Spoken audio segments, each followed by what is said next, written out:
Good morning, everyone. I'm Monica Smith. I'm one of the co-creators of Revel 11, along with Joni Parsons.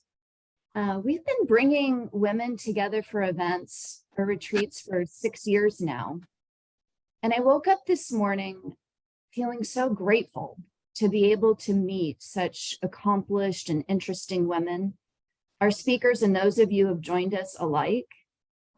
Revel 11 is so honored to have Susan Magsamen join us this morning. Magsamen, right, Susan? Perfect, thank you. Yes. Susan is an award-winning author, having published 8 books.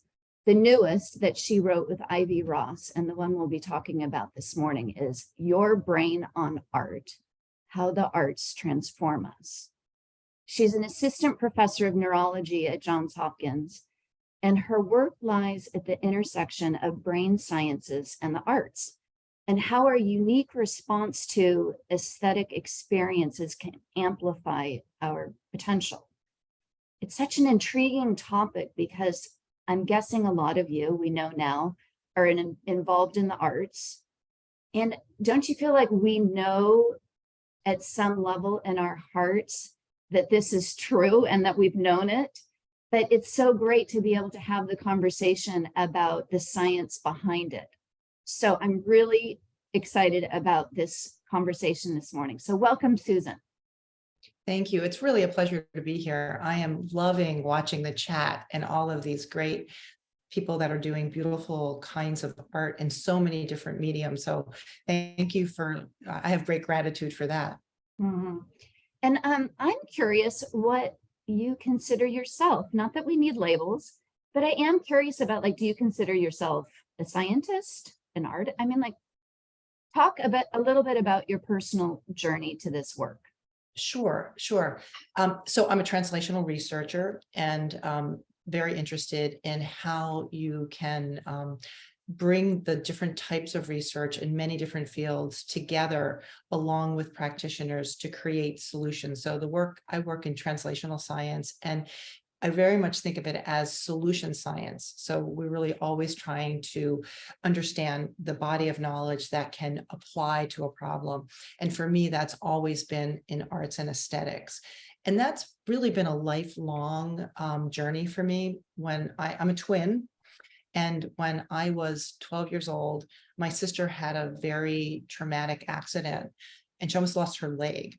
And during that journey, she wasn't able to talk about it. She really, there's the term when you have no words. She literally, the BRCA region in her brain stopped working and she wasn't able to talk about what was happening to her, but she started to draw.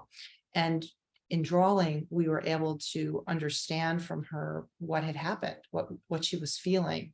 And she was able to put together a narrative based on creating these metaphors and symbols of the deep sense of fear, dread, stress, loss. And I got to know her in a deeper way.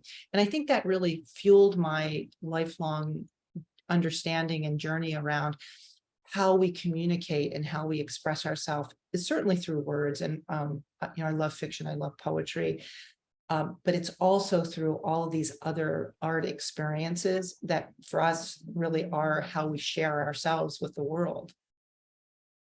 That is amazing. It's so true that the knowledge that you learn about someone that you could have known your whole life, it's a fresh perspective to get to know them on that artistic level. That must have been an amazing experience. How, when you started doing the research, how did you do the research? Like, in the study of neurology, were you doing brain scans, and what were they showing? Mm-hmm. So my work originally started in looking at the role of the arts in learning. And so in the late 80s, I started a company called Curiosity Kits that developed hands-on learning materials in arts, sciences, and world cultures. And this was about the time when Howard Gardner's work was coming out on multiple intelligence, different ways that we bring in the world. And so I was very intrigued by that work. And over the about a decade or so, started to work with other organizations, researchers who had been doing different work around multisensory learning, and tying it very much into education, K-12 education. And I noticed that there are a number of educators on the call that probably are using arts in the classroom, or may have wanted to do that. That work really laid great foundation for understanding brain development for children. So around the 90s, we started to be able to, when we started to really be able to use technology to get inside our heads, we started to really understand where the arts were really showing up from a neurobiological perspective. And so some sort of basic things that we started to understand was that, at a fundamental level, we're born with about 100 billion neurons. So we come into this world literally ready to learn. And we each have quadrillions of synaptic connections in our brain that create these endless circuits and neural pathways.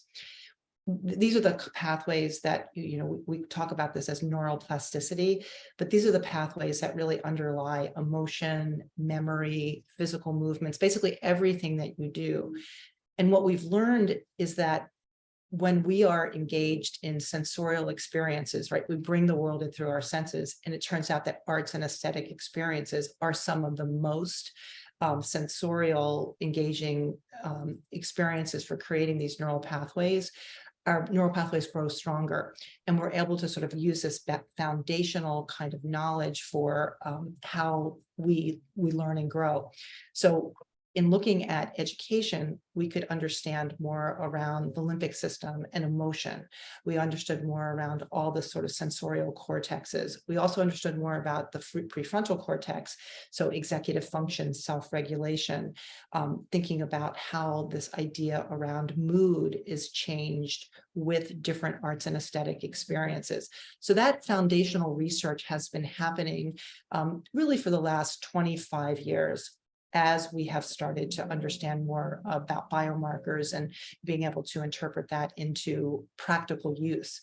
And so I was asked to join the School of Medicine in the early 2000s to start to think more deeply about how what we knew about learning would actually be able to translate into physical and mental health and well-being, and ultimately flourishing. And so a lot of the basic science research that we learned in learning, including neuroscience, but also cognitive science and psychiatry, psychology, started to become the bedrock of what we started to pull from when we were really looking at how to solve problems. And so we do use fMRI, PET scans, EEG, but also other kinds of biomarkers. Think about some of the wrist, like Fitbit. There are a number of different kinds of tools that are used to be able to take different types of biological measures. And then there's also qualitative reading measurements as well. So, I think we're really interested in looking at an interdisciplinary multimodal approach to how to understand how an art form might benefit a disease and disorder, or mental health, or just thinking about arts as a practice for mental well-being. And is this being adopted, would you say, in the mainstream? Like, do you find that you're having to kind of like prove the science behind it when you're speaking to educators, or if you're talking to more larger scale systems about how to introduce this body of work into day-to-day education? Yeah, so, artists have always known that the arts are really effective in transformation and changing us in so many ways. I think, I always say the artists got there first, and science is just catching up. And the value of understanding the neurobiology and the physiology, along with the psychology of this work for the brain, body, and behavior, is that we can actually apply these arts experiences in different areas of our lives. And there's a huge range of practitioners that use the arts. So we have creative arts therapists, extraordinary group of people that work across a number of different domains. Rehabilitation physicians also use the arts. public health practitioners are using the arts. They're being used in education, as we talked about, but also in community development. And then in the workplace, using arts experiences and aesthetic experiences, whether they're on a personal level or even on a design level. So thinking about interior spaces, or even the way that space and environment actually changes us and helps us grow. So the science is really important. But to your question, I think we have been slow to move this work into sustainable, payable systems. And in fact, we've all seen that the arts are leaving schools. The arts are nice to have. They're seen as a luxury. They're seen as something that even could be a waste of time if you're not good at it. So there's a lot of mythology around how we think about the arts. So it's really been the last 10 years that the fields in all of these different domains have started to really come together and provide the research, but also thinking strategically. So I'm involved in something called the NeuroArts Blueprint, and it's a collaboration with the Aspen Institute. And it's a global initiative, including the World Health Organization, the World Bank, many academic institutions, many cultural arts organizations, practitioners, researchers, really trying to build the field of neuroarts. So the research is called neuroaesthetics, but the field is called neuroarts. And we're really looking at the research, the practitioner pathways, and then policy in all the different domains we just mentioned, and funding. So what are the public-private partnerships that can really fund this, so that, like exercise, nutrition, sleep science, where these have become real fields. You can even think about something like bioethics or women's health, right? These were very loosely organized interests in many different fields that, to become their own sort of sustainable fields, they came together. And that's what's happening now with neuroarts. And it's really exciting because I think we now see that these arts and aesthetics, and I always say lowercase a for arts, are something that are not a nice to have. We are literally wired for the arts. And when we don't bring them into our lives, we leave so much of our capacity on the table. It's interesting. I mean, this is totally off script, but it does make me think about the shame that, like funding for arts can often be cut in difficult economic times. But it's interesting, is there a benefit if you were to integrate this thinking into every topic? I mean, like, could you be a better learner in something like the sciences or math if you changed and integrated some aesthetic component to the curriculum? Do you know what I'm asking? I do, and it's capital Y, capital E, capital S, right? Absolutely. And I think that's the piece that's been missing, in education, but this is true in every area of our lives. Transfer is the holy grail. Can you take something that you create or learn over here, and can you apply it to these other areas of your lives? And it turns out that the arts, whether you're a maker or a beholder, transfer to other domain areas and other areas of our lives. And so, art used to be that art was taught in schools for enrichment. It was sort of a societal thing. You needed to understand art history or understand the different genres of music or different art, and that made you a more well-rounded person. And that's true, and that's important. And then in education, we started to say, okay, these arts are good for us because they might help us do math better or do science better. And that's important too. And then there's a third bucket that was you want to learn the skills and the mastery in any art form that you may have talent for. But the process of making art, the creative problem solving, the use of fine motor skills or large motor skills, the creativity and building this idea of creative thinking, bringing on the default mode network, creating identity and a sense of character and knowing who you are and how you feel and how you think, collaboration with others.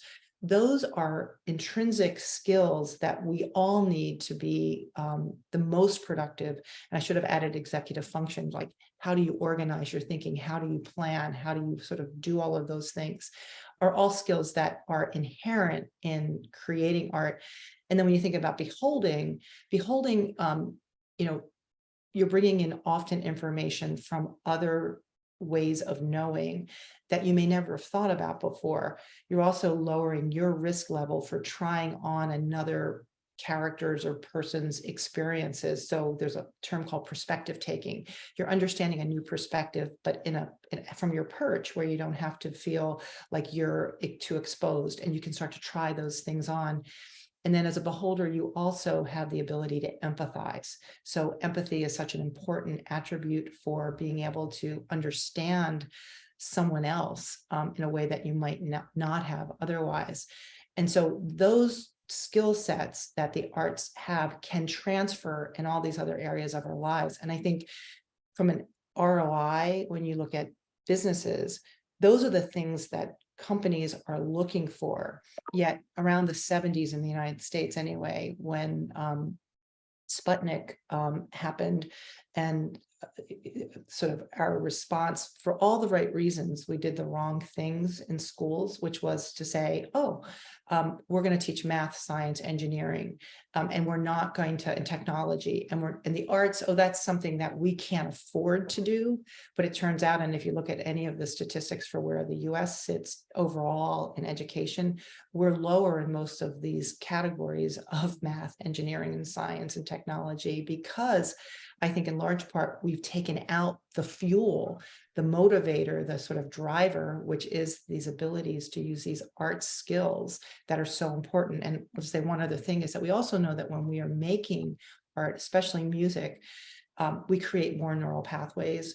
We actually can increase our cerebral cortex, which is super important because it gives us more capacity. And so there's a lot of structural changes that we know the arts help to create, and they also affect things like our respiration, our circulatory systems, higher level cognitive brain systems, and also things around the endocrine and immune system. So there's a cascade of interdependent systems that are engaged simultaneously. So, which can equal we are healthier.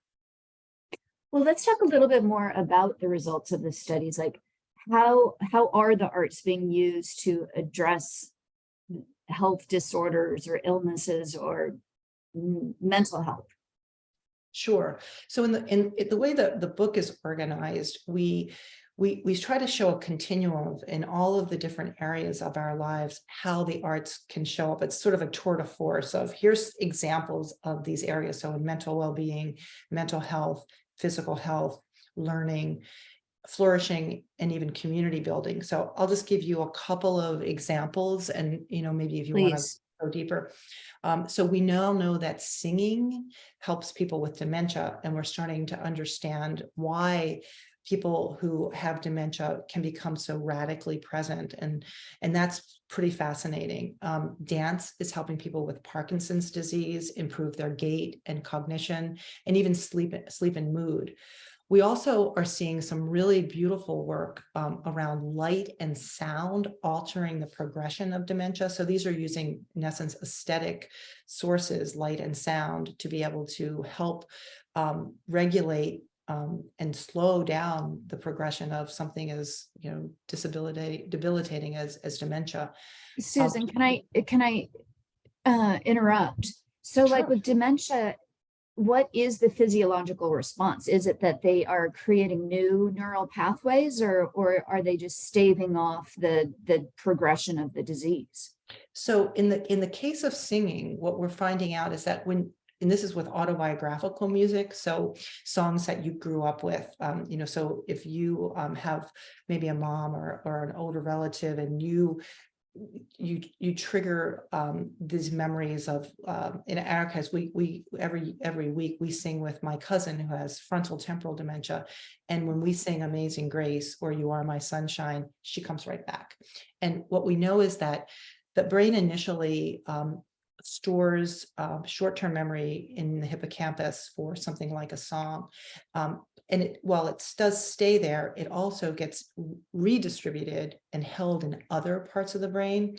So as the hippocampus, which is one of the first areas of the brain to be affected often by dementia or Alzheimer's in this case, she actually is not calling on her hippocampus, but her auditory cortex, part of where this information is stored in the limbic system and even in the prefrontal cortex. And so she's actually pulling information, these songs, out of other areas that think of it as sort of duplicating systems.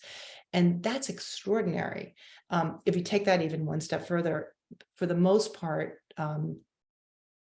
creative arts therapists or music therapists are often not reimbursed for using this kind of work for people with dementia. And through this program that I mentioned, the NeuroArts Blueprint, we have done one economic analysis saying that if you use music, singing for dementia patients, looking at things like quality of life and mood, there's a 3-to-1 return on the investment of that for healthcare providers. And so we're now also doing another economic analysis looking at something called true value. And that's what's in it for the caregiver, the family caregiver, or the caregivers that are working with family members. How does that help an organization where like an assisted living program? And we think that the return on investment, how does it help society by having something as simple as singing with a dementia patient on a regular basis? How does that really, what is the true value of that? And I think we pay for what we value. So understanding the value is, I think, super important in this case. Absolutely. And to speak the same language as the assisted living facilities. And so speaking in like return on investment is so smart. How do we find out more about the Blueprint project? So there is a website called the neuroartsblueprint.org, and there's some great information. Now we're just finishing the first full year of implementation, and you can see there all of the results, but we're in the process now of building a NeuroArts resource center. So by the end of this calendar year, anybody can go to this resource center and type in, where can I get information about dementia and singing, or are there other things that might help me with dementia? Dance is also known, movement is also known to be really helpful in some of those cases. So it's a really great beginning of a field and laying down kind of the tent poles on how to build that. And I want to tell you one more thing about the light and sound work, because this is a whole other lane in the grocery store. This is the person I'm mentioning is named Li Wei Tsai, and she's at MIT and Harvard. And she first started experimenting with light with mice, and she saw that 40 hertz of light helped to clean off the plaque in these mice that were genetically engineered to have dementia or Alzheimer's.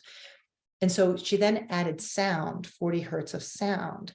And what she found was that the combination of light and sound created this, I'm going to call it an alchemy, where the plaque was started to disintegrate and was then taken out of the brain of these animals through a waste system that we have in our brains that actually clean out the kind of gunk and junk in our brains. And so she then moved into, got approval to do work with people. And she's in the middle of a clinical trial that's had tremendously positive results for this with people. And so they're now building this light and sound box that people with dementia or Alzheimer's can sit in front of for a certain period of time. It's sort of a prescription, and are having great success with it. So it's still early days, but the results have been dramatic. And I think this is using these basic sensorial systems, right? Visual system and the auditory system, but bringing them together in an interesting combination to be able to really address a very serious issue. That's really exciting, because it also sounds like it would be low cost. Right. So accessible to anybody. That is Isn't that cool? Yeah. Interesting. My father had Alzheimer's, and I used to play classical music to him because he was a musician. And but it's interesting that you say singing, and I'm guessing that it makes you very much more part of the experience and can trigger different parts of the brain or something like that. But I just find that so fascinating, and I'm excited to learn more about it. We're also finding that moms, new moms with postpartum depression who are singing and humming are actually also feeling significantly better and are, this is a study, excuse me, this is a study in the Netherlands, and it's been so successful that now through the World Health Organization, the protocol for moms singing with their babies is being scaled around Europe. And they're finding that moms that are using this technique are actually needing to take less medication, less anti-depression medication. So that's an amazing finding for, all the reasons that you can imagine with, not passing on through breastfeeding, more chemicals. And so it's something as simple as singing for that. Wow. My husband will love to hear that because he always says he knows I'm happy when I'm humming. Well, that's because your parasympathetic nervous system is engaged and your vagus nerve is activated. And so I'm a hummer and I'm a singer too, and I can't carry a tune. And so to the chagrin of my husband, I sing all the time. And yeah, I don't know if any of you have watched Daisy Jones and the Six. Have you seen that show? No, not yet. I need to Oh though. my God. It's great. Anyway, her songs are like earworms for me, and they're in my head all the time. I wake up, baby, baby, baby. And it, of course, makes me laugh, makes me happy. Okay, well then let's switch the conversation a little bit and talk about us. Like how can we all, everyone on this call, benefit? And do we need to have any skill level in the arts? Do we need to pick up a new form of arts? Like, let's talk about how on a day-to-day basis that it can help our lives flourish. Yeah, so one of the things that we lay out in the book, and I think it's really important, is first of all, you do not have to be good at it. And there's studies that show that. That doesn't mean that you shouldn't be good at it, or if you love an art form and you want to go from interest to mastery, that's great, because I think you continue to get additional satisfaction, and your reward systems go into gear, and dopamine and serotonin are released for that. But that also is true if you're not good at it. So I think that's really important as a baseline. Our brains love novelty and surprise. And so trying new things or experiencing new things, whether you're the maker or the beholder, is always something that we're interested in, and that keeps us growing, keeps us neurobiologically healthy. But there's some really wonderful work around things like expressive writing. So maybe some of you keep a journal, and and by your bedside, and maybe you write in it, maybe you write stories, maybe you just write things that are interesting to you. But there's a researcher in Texas that his name is James Pennebaker, and he has shown that when you write down something that you might consider a secret, or something that you haven't told someone, it's not a conscious secret, but you put that down on paper, it actually lowers what's called your cognitive load. And so you just have more capacity to do other things and think about other things. We also know that using something like clay or yarn, or being in the soil, gardening, someone said to me recently, is the slowest art form, but it stimulates skin and nerve endings and ignites the body's internal sensory receptors that make you feel more attentive and more focused. We also know that things like, I call it microdosing aesthetics, like smells, scents that you love, or being in light sources that are really, unique for you, whether you're trying to go to bed or wake up. They have an immediate light is such an amazing instant reactor to mood and behavior. So, you can do things as simple as, just being, well, we talk about it as the aesthetic mindset. And there are 4 kind of basic elements to the aesthetic mindset. One is being curious. The second is having playful exploration. So not judging and critiquing what you're doing, but just playfully messing around with what you're moving towards. And then the third is being more conscious of your sensory awareness. So it could be smelling the coffee or noticing the light or thinking about color and how color affects you, or what textures, touch is such an extraordinary sense. What are you touching? Even as simple as holding hands. And then the last is, to what extent are you a maker or a beholder? And there's a little kind of survey quiz in the beginning of the book. It's also on our website that you can do. It's called the NeuroAesthetic Index, and it'll give you 3 kind of levels of information, and then there's a cumulative number from 1 to 5, and it's just interesting to see kind of those 4 areas that I mentioned, kind of where you kind of net out. And then it gives you an opportunity for you to think about, oh, yeah, maybe I'm a 3 as a maker and a beholder. So then you can think about, how do you attend to that a little more? Like, maybe you do think about, how do you think about cooking? Is cooking transactional for you? Or can it be more transformational? Can you think about, what are the scents that you're using? What are the textures? How do you think about that in the way that you approach those kinds of things? And is that on the same website as the NeuroArts Blueprint, or is that? No, it's a separate. Okay. Yep, it's your brain on it's sorry, Okay, for the book. .com. Yes. Okay. Let's touch a little bit about our conversation before we started around nature. And is nature considered part of this whole aesthetic experience? Yeah, thank you for asking that again. So, we forget that humans have been in nature 99.8% of our species. And so, today we're, more in human built environments. That interesting, we're trying to bring nature into, in terms of biophilic design and things like that. But the reality is, nature is the most aesthetic art. It's really where we came from. It's what we really understand. There's been some interesting research done on beauty. And beauty, first of all, is in the eye of the beholder, literally.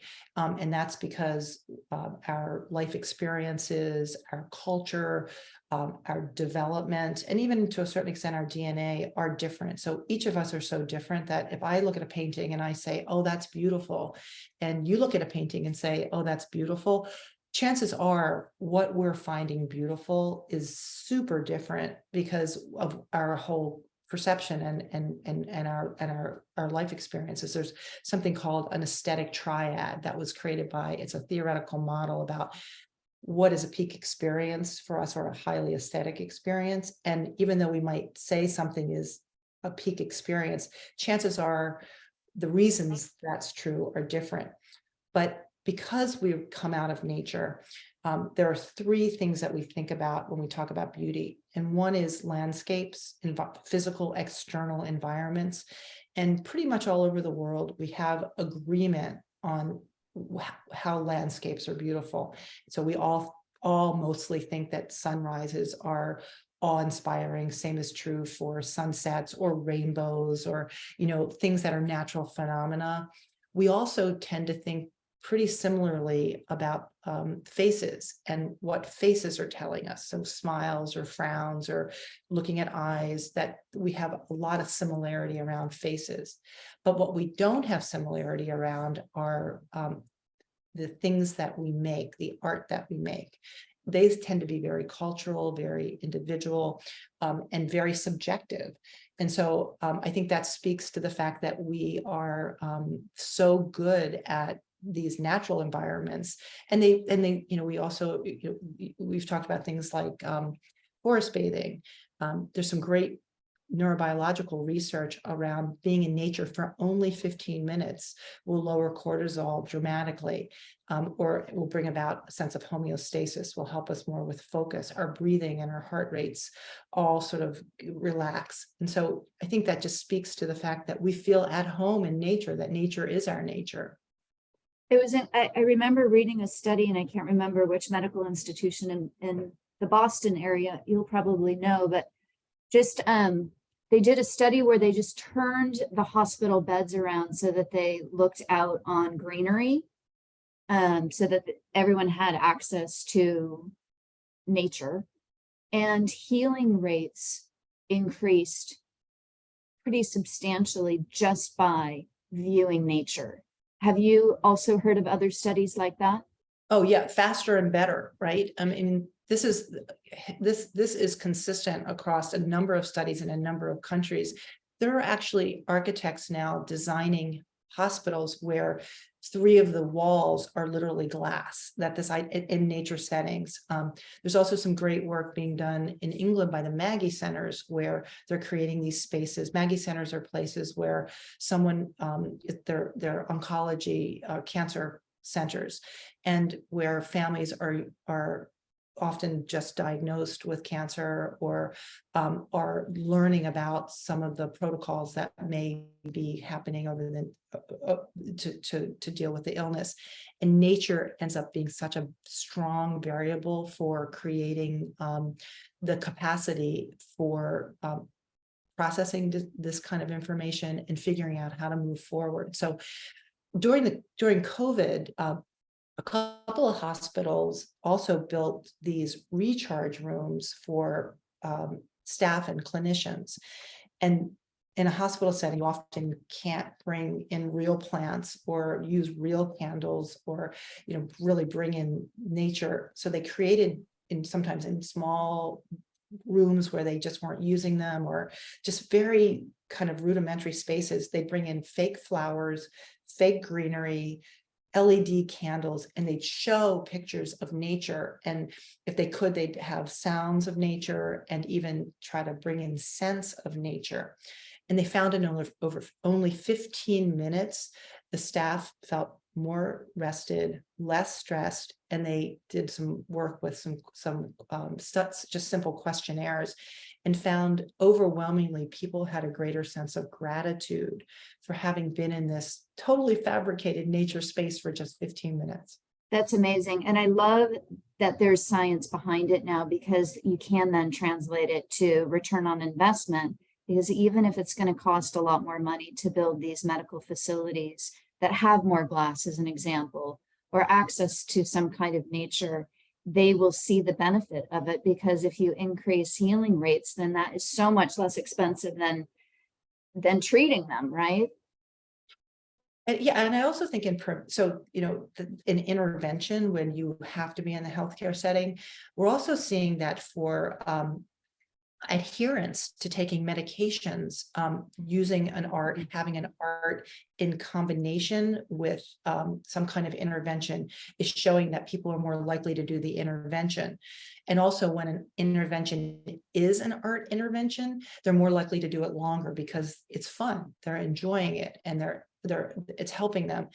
And then even I mentioned the cancer patients, during things like chemotherapy or processing some kind of diagnosis, we're seeing people using things like knitting or journaling or some kind of handwork that's helping them lower their stress as they're in a treatment. And then, of course, there's the whole area of prevention and, thinking about how the arts for young children can really lay down stronger neural pathways, and this whole idea around resiliency, so that, think about I always get this confused, if downstream, yeah, you are using the arts to help build this capacity upstream, you're going to have fewer problems. And I think there is also a way to calibrate the return on that investment in lots of different ways, from attendance to work to mental health issues to healthcare costs. It's enormous. And I think we've just at the beginning of understanding the role of the arts in our lives for all of these purposes. That's really exciting. Dawn, thank you for the question that you put in the chat about, is there specific art that helps alleviate stress or for PTSD? And it makes me also wonder, is there some kind of map that you have that, for this situation, like PTSD, this is the type of art that would be most beneficial? Or if you have anxiety or depression or physical illness? Like, is there some kind of mapping that exists? Yeah, so I would say there is and there isn't. And let me talk about that first. There are certain art forms, like I mentioned, music, singing, and Alzheimer's, or thinking about dance and Parkinson's. There's really great research that shows the causality of and causality and correlation of those types of experiences. We're learning all the time about different arts for different purposes. And let me talk about PTSD and trauma for a moment, because I think this will give you kind of illustrate that. You know, with trauma, or PTSD, one of the things that we've learned is that these emotions get stuck inside of us, right? We can't get them out. And so things trigger them. They get triggered over and over again. There's some great work that's being done through the military with a program called Creative Forces. And Creative Forces, they're finding that visual arts for people with PTSD and trauma are not able to verbalize what I told you about my sister, amplify that, through a war experience where they may have seen their colleagues killed, or they have killed others, or they've been damaged and they are highly traumatized. One program that through this Creative Forces is using visual arts and specifically mask making. So creating these symbolic representations, metaphors of what someone has experienced. And some of the work, Melissa Walker is one of the lead creative arts therapists that has worked on this project, and they've been able to create a taxonomy of masks to show. There are masks that use patriotism symbols. There are masks that use sort of archetypal characters. There are masks that use representation from their families. And they have a number of ways that they've created this representation. But after someone makes a mask, working with a creative arts therapist in relationship with them, they're able to start to put words and narrative to what they have not been able to get out. And the words, even if they had words, they wouldn't be accurate to represent the enormity of the feeling. And so these masks are extraordinary, and they're able to put words to them and then start to be able to figure out sort of how they feel and then how to cope with those feelings. And so art making, sometimes folks end up moving to painting or drawing or some kind of art form. Music for traumatic brain injury, which often can be correlated to PTSD for military. They're finding that music, learning either singing or playing music, has been very helpful and very, very cathartic. This whole idea of catharsis, of transitioning, of a transformation from something from something that's been very traumatic to moving it forward. There's a group called Arts to Ashes that I want to mention to give you kind of another example of this. They are in Virginia, and they work with first responders. And so they're finding that this idea of self-expression in any form that a firefighter, an EMT, first responder can gravitate to. And sometimes it's as simple as doodling. So we see that people that doodle in those situations can gain better focus, better attention, can actually have better memory recall, and are able to sort of process that experience through that doodling exercise. Firefighters are also doing things like welding or woodworking.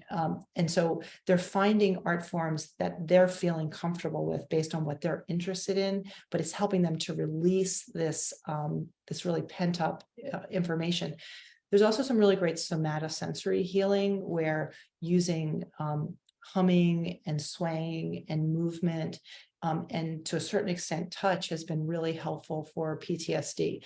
And so I think one of the big takeaways here is that there is an art form for that, and some art forms are more specific to, I mentioned creative writing earlier, for releasing a secret. It's also been known to be very helpful in someone with PTSD that doesn't know what they feel, but by getting the words on a page, they start to be able to create that memory. So, so there's a personalization piece to that that's important, that we're also finding more and more is helpful. And then there are things that we know categorically work. Like, it's interesting, headaches. Turns out counterintuitively that dancing actually helps with headaches, and because it increases blood flow and oxygenated blood. And so, so I think of these art forms as ingredients where you can create recipes for certain, and that's sort of this idea of translational research and applying that work.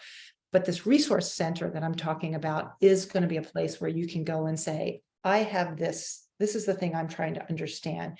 Can you give me some specific ways that I might be able to address this based on the research? I think that's also very important. And is that, Susan, does that exist right now, or is it something that you're currently working on? That we're working on.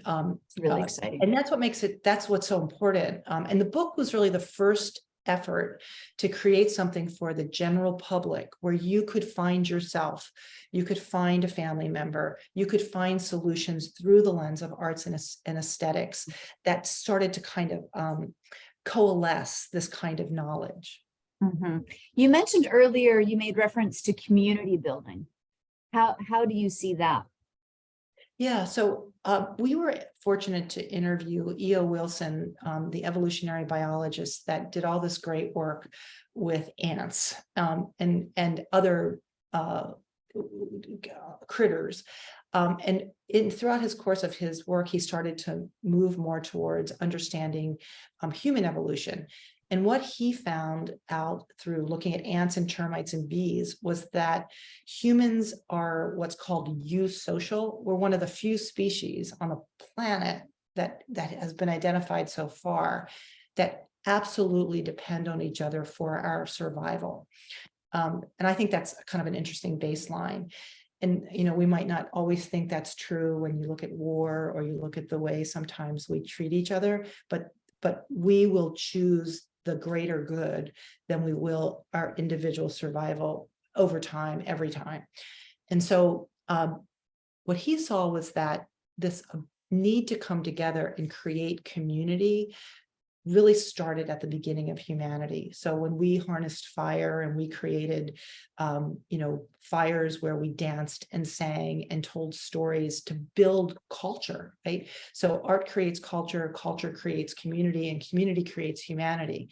And that basic infrastructure has been seen over time and time again in indigenous cultures. There's still over 5,000 indigenous cultures in the world, and art is not a word in the most languages because it's just what cultures do and who they are, what these indigenous cultures are.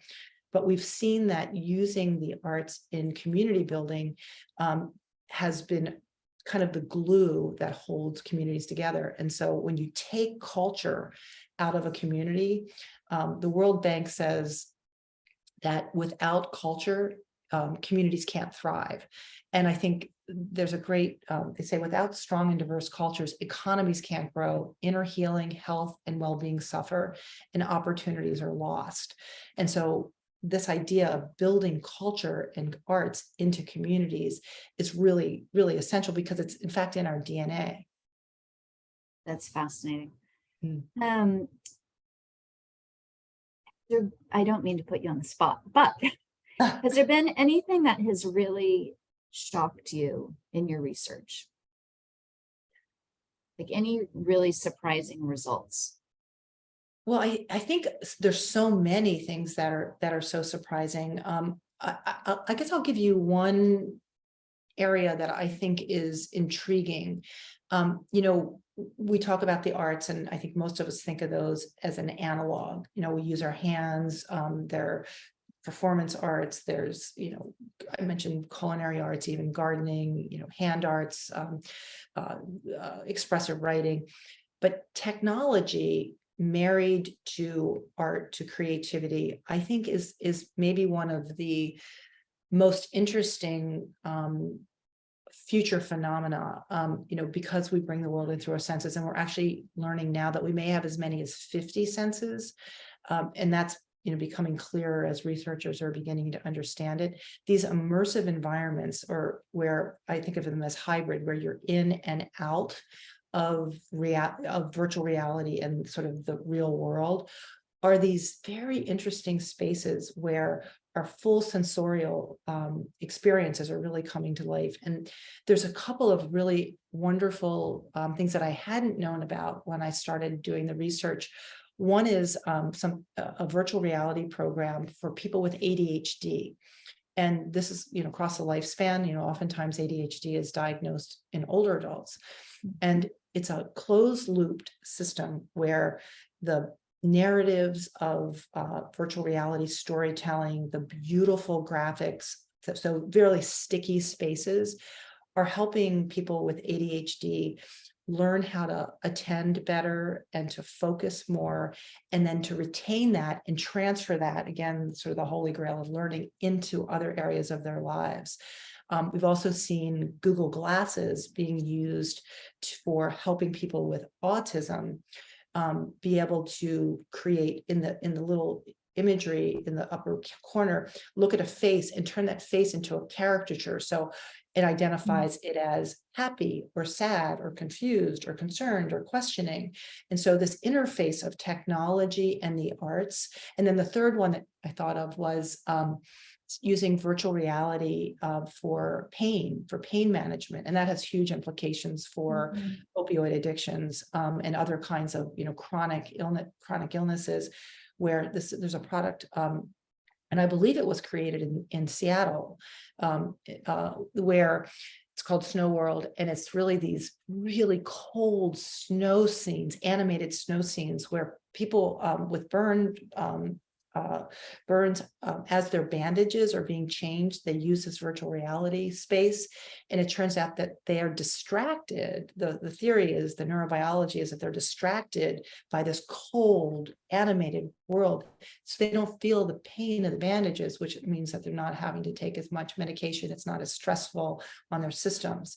So I think this interface of what's possible in the future. And I guess the other thing is that I think the shock of all of this for me is that the arts are accessible, they're affordable, and they're immediate. And I think the knowledge of that means that we don't have to wait for an FDA approval. We don't have to wait 15 years for a drug to come on the market. We have agency and access to this really extraordinary birthright right away. And that may seem low tech, but I think that's extraordinary. I do too. And I wanted, because we're running out of time, I wanted you, if you don't mind, just summarizing those. I think it was 4 things that you mentioned that we can apply to everyday life, kind of more the flourishing aspect of, being curious. Can you just repeat that one more time before we sign off? Sure, I'd be happy to. So we call it the aesthetic mindset. And there's sort of 4 attributes. One is curiosity and wonder. The second is playful exploration. So, trying things out without, judging yourself or critiquing yourself. The third is being more aware of your sensorial surroundings. So touch, taste, smell, all of the things that how we bring in the world in such salient ways. And the last is then sort of being more open to being a maker and a beholder. And you're doing that all the time anyway, but how are you doing that? And how are you more intentional about that? And that may not mean going to the theater or going to the opera, but how are you beholding, even listening to the radio, thinking it at a very practical level, as well as what you might think of as more high art. Back to the sensorial one. Can you develop your senses? Like, if you really start to pay attention to, like observing nature or even smells, can that sense improve over time? Absolutely, because you're building stronger neural pathways. And, each of us are calibrating our senses in a different way. I have a friend who is ironic. He is the lead of the World Health Organization's Arts and Health Initiative, global initiative. And as he took on that role, he started to lose his eyesight through glaucoma. And so as his vision has gotten darker, we've been on the community has been on a journey with him. And what he has seen is that he now has been able to really amplify other senses, and he in essence has kind of an almost like an echolocation sense that has developed, so he can feel sound and he can hear light in ways that he hadn't been before. But we all have different, sensorial acuity, and it changes over our lifespan, right? So we can calibrate that. We're always calibrating them. So I think it's super important. Our taste buds turn over every 30 to 60 days. That's amazing, right? Amazing.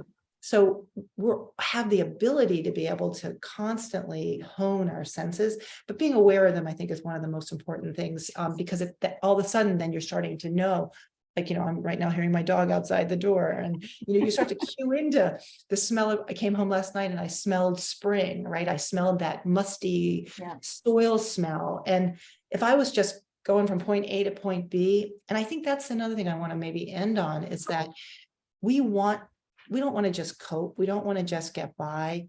We want to live full lives. And the secret to that is allowing those sensorial systems to come through and to be in service of that sort of richness. Love that. We want to thrive. Right. Yes. Well, thank you so much, Susan. This has been a fascinating conversation. Everyone, the book is available, yourbrainonart.com. So please go buy it. And Susan, good luck with this journey. We will be supporting you along the way. And I really enjoyed our conversation. A pleasure. And I just love this community. So thank you so much. Really, really extraordinary.